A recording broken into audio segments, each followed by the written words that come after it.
Hello guys, and welcome to today's video. My name is Reggie Wise, and today we're going to be doing something very different compared to what I normally do.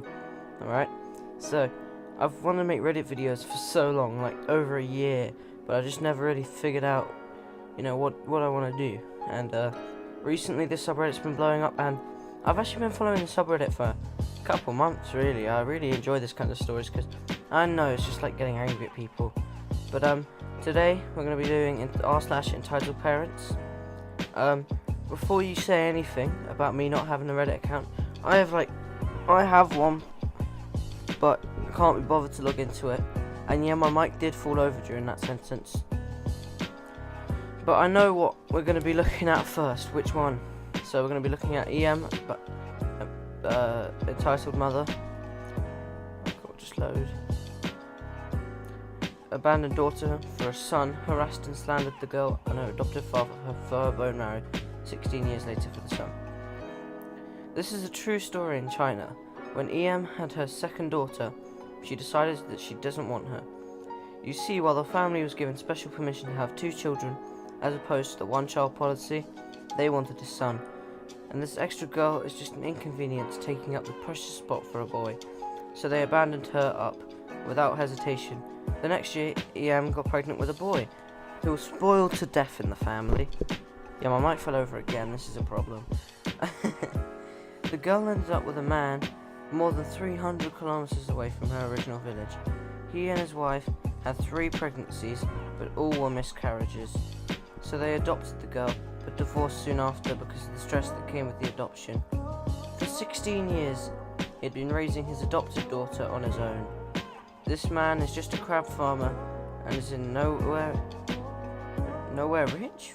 Whatever, don't worry about it. But he loved this girl as his own daughter. They were living a quiet and happy life together until one day EM turned up. Turns out the son got leukemia and needed bone marrow, and no one in the family had a match.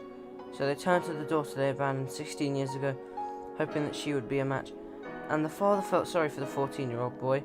He agreed to take the girl to the hospital for a test, but he was afraid the girl would know she was abandoned for her gender, so he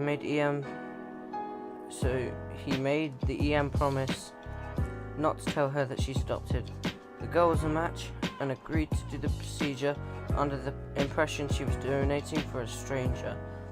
The adoptive father then asked for a bond for the girl's health. In the beginning, he was misled to think that it would be as simple as donating blood. However, when the doctors told him that donating bone marrow is a risky procedure, he was worried that if there is any complication, he wouldn't have any means to save his daughter. The money would be returned to EM if the girl remains complication-free when she's married. EM refused.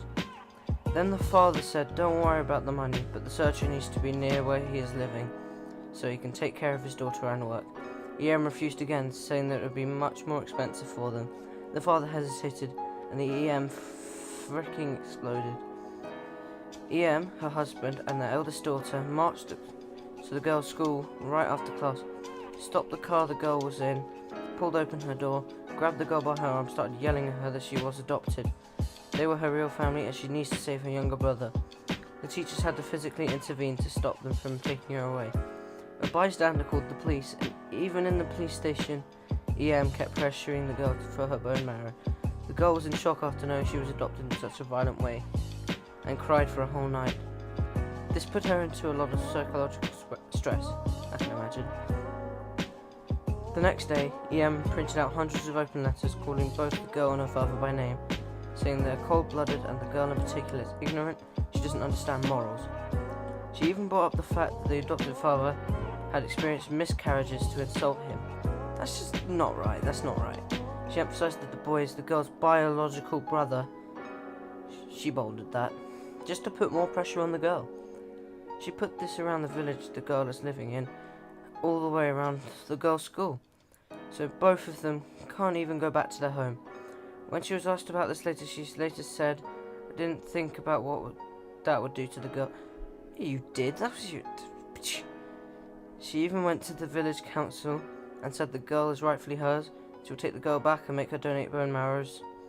Of course, she was told that the girl was legally adopted, so she had no rights over her, and if she does anything like that, it would be kidnapping.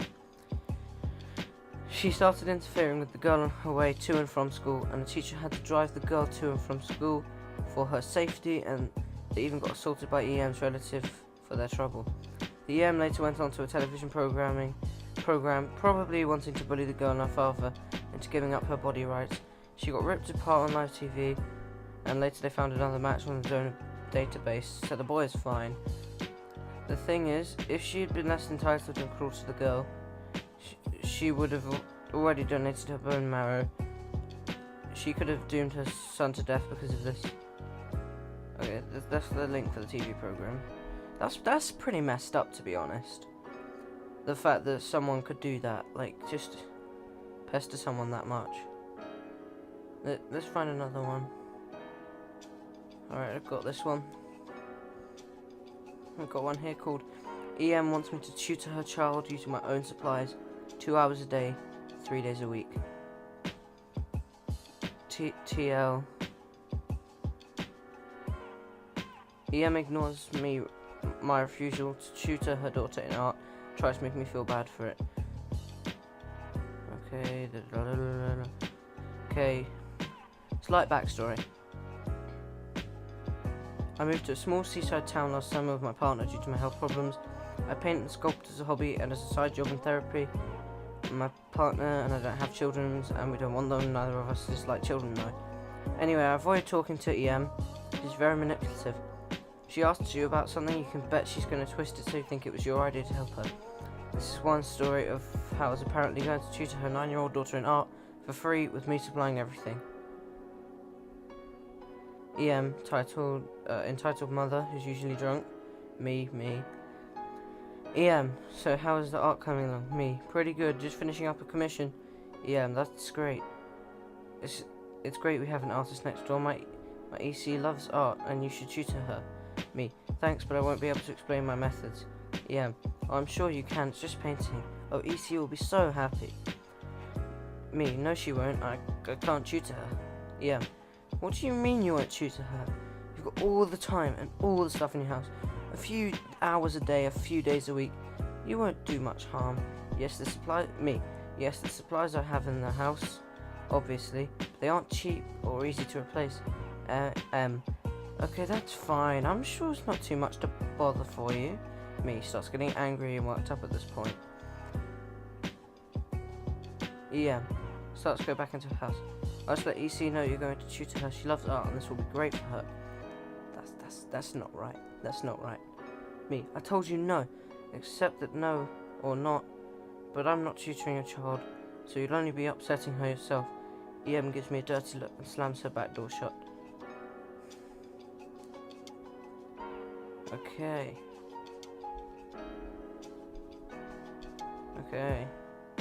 Sounds like a really bad person. Alright, that's just not right, because you can't just force someone into doing something because you want them to, especially for free. Come on, that ain't right. Sorry guys that this video was so short. It's just reading these is quite a lot of effort and they're quite long, so I didn't want to bore you. So if this gets a lot of if you like it, don't forget to subscribe, leave a like if you did enjoy, and if you want to see more of this, or if you want me to make a certain type of video, just let me know by commenting down below. Thank you for watching, and I will see you in the next one.